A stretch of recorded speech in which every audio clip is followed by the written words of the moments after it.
28 जून से भूख हड़ताल पर बैठे सोशल एक्टिविस्ट सोनम वांगचुक ने अब अपना अनशन खत्म करने का ऐलान कर दिया है।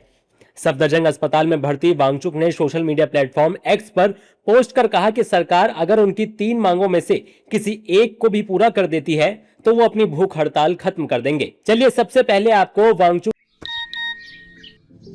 रिंकू। हाँ जी। अबे आगे तो चलो ना। सत श्री अकाल बीजी। सत श्री अकाल पुत्र।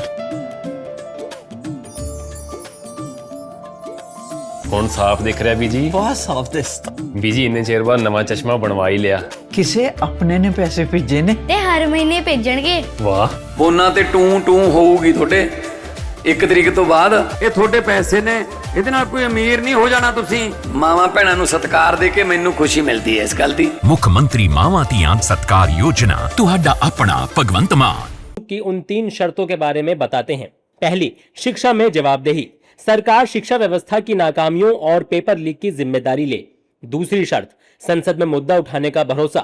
कॉकरोच जनता पार्टी के प्रतिनिधिमंडल संसद पहुंचे और संसद में इस मुद्दे को उठाने का भरोसा मिले।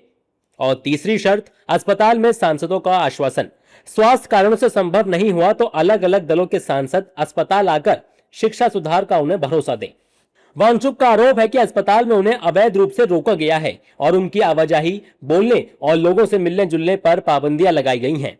उधर सफदरजंग अस्पताल ने सोमवार सुबह सोनम वांगचुक का हेल्थ बुलेटिन जारी किया और बताया कि फिलहाल उनकी हालत स्थिर है।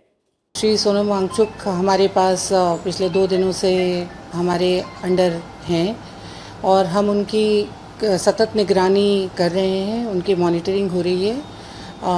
अभी आज मॉर्निंग में ही इज़ स्टेबल, उनके सारे वाइटल पैरामीटर्स भी स्टेबल हैं और जो भी ब्लड टेस्ट हमने कराए हैं उनके, उसमें वो भी सारे स्टेबल हैं। सो हमारी तरफ से उनकी कंडीशन अभी स्थिर है। वहीं सोनम वांगचुक की पत्नी गीतांजलि आंगमो ने भी साफ कर दिया कि अगर सांसद अस्पताल पहुंचकर भरोसा दिलाते हैं कि संसद के मौजूदा सत्र में शिक्षा सुधार और जवाबदेही को प्रमुख मुद्दा बनाया जाएगा, तभी सोनम वांगचुक अपना अनशन खत्म करेंगे।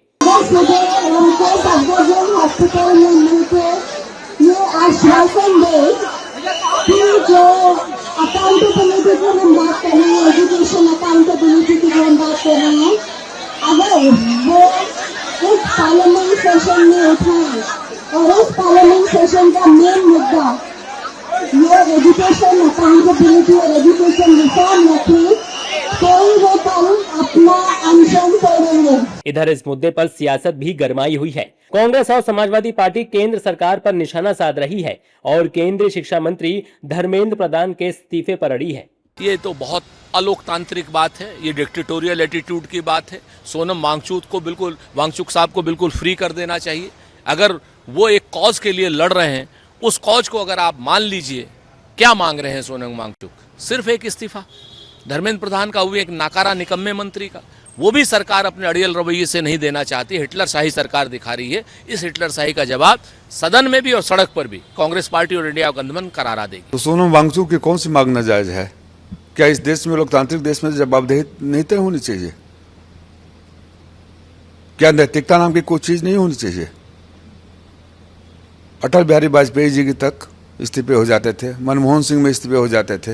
ये सरकार कहती है कुछ भी हो जाएगा, हम इस्तीफा नहीं देंगे, क्योंकि सब डरे हुए कि अगर किसी एक का इस्तीफा मांग लिया जाए तो पोल न खोल दे। फिलहाल सोनम वांगचुक ने गेंद सरकार और सांसदों के पाले में डाल दी है। ऐसे में अब सभी की नजर सरकार के अगले कदम पर है। देखना होगा क्या सरकार सोनम वांगचुक की किसी भी शर्त को मानती है।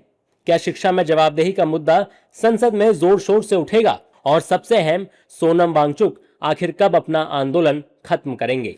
देश दुनिया की तमाम खबरों नाल जुड़े रहने लिए सबसक्राइब करो YouTube ते सच कहूं पंजाबी चैनल। इस दे नाल ही बैल आइकन दब के पाओ लेटेस्ट अपडेट सब तो पहला।